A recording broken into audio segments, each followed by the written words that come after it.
Sometimes, problems are mere opportunities that are left unturned. Such is the case of the farmers from Barangay San Isidro and Malvar in Pontevedra, Negros Occidental, who lost their battle against a destructive drought that turned all their rice farms into losses back in 2016. The lack of necessary knowledge on how to mitigate the problem, coupled with the lack of resources to manage what's left with their farms, drove them to find alternatives in order to easily adjust and adapt with the hostile changes in weather. They started planting indigenous vegetables that can thrive under hostile weather conditions, yet are considered highly marketable as everybody consumes it. Their meager resources brought them to learning how to make compost out of farm wastes and animal manures instead of depending on commercial and expensive fertilizers. They sustained the project in addition to rice farming. Little did they know that their attitude would eventually become one of the foundations of the organic agriculture movement in Negros Occidental.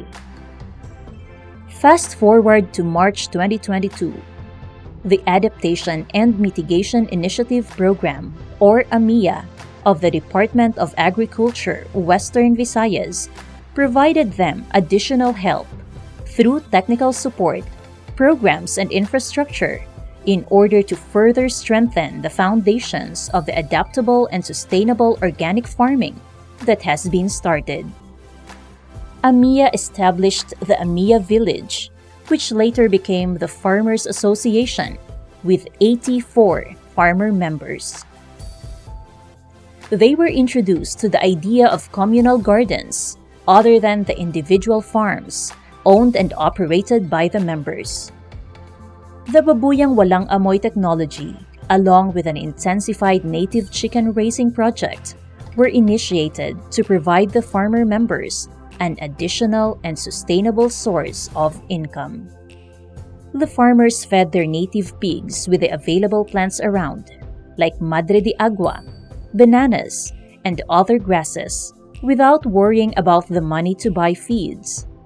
Eventually, through the AMIA program, a feed meal was provided by the Department of Agriculture, Western Visayas, in order to ensure that the increasing number of native chickens, including the native pigs, are provided with locally sourced and less expensive feeds. Farmer members would plant the raw materials for feed making, and the association will buy it from them. Ang pagbago, pag-abot sa AMIA, nagtaas ang amon nga income. Then, nagnubo ang amon nga gasto paagi sa mga organic farming nga kami mismo ang nagaobra. Ang amon nga pamaagi, agon masustain ang amon nga mga produkto sa market. Amon gakwa kami sa mga gakonsolidar kami sa amon nga mga membro sang ilang nga mga product para nga may ara kami nga i-market. Then kung din sa amon pagin nga communal garden may ara man kami nga farm nga mga vegetables nga amon mga gina baligya dason paagi sa pag sunod-sunod manamon nga pagtanom nga paagi sa calendar method nang dason nagapamati kami sang advisories, 10 days advisories sa weather forecast.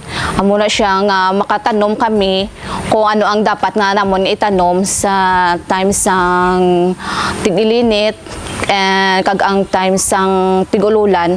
So may ara kami nga gina-pattern nga ginalantawan. Sa amon may nagabuligid man nga mga agencies nga iban.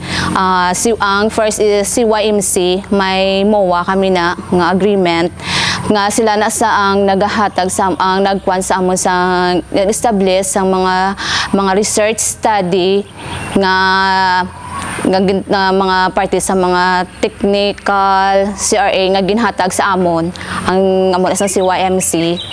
Then ang ikaduwa amo na sa ang CPSU nga amo gina siyang amon nga nga kung sa pa amon gid nga partner nga sila gina ang naghatag sa amon sang mga CRA practices, sila gina ang naghatag sa amon. Then ang OPA ang amo na sila ang nag-train sa amon about sa organic farming, kung ano amon nga himuon kag kung ano ang pag-ubra sang mga like a concoction nga ginagamit namon sa amon nga mga vegetables kag sa amon mga rice.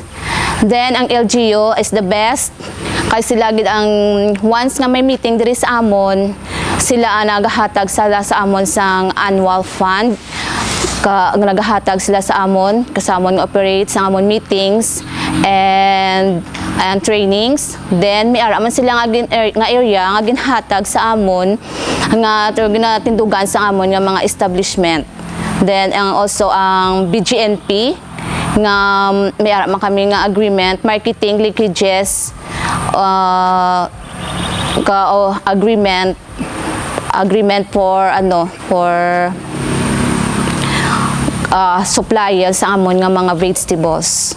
Today, a huge portion of their produce are being supplied to the organic markets in Bacolod City and the rest of the province of Negros Occidental. Through the help of AMIA, the association has started collaborations in order to further promote the farm produce of the farmer members. Through this, their sources of income have been secured, while at the same time, their knowledge of the climate-resilient farming technologies has given them the confidence and security that they can easily survive a lengthy dry or wet season. This is your Department of Agriculture, Western Visayas, AMIA.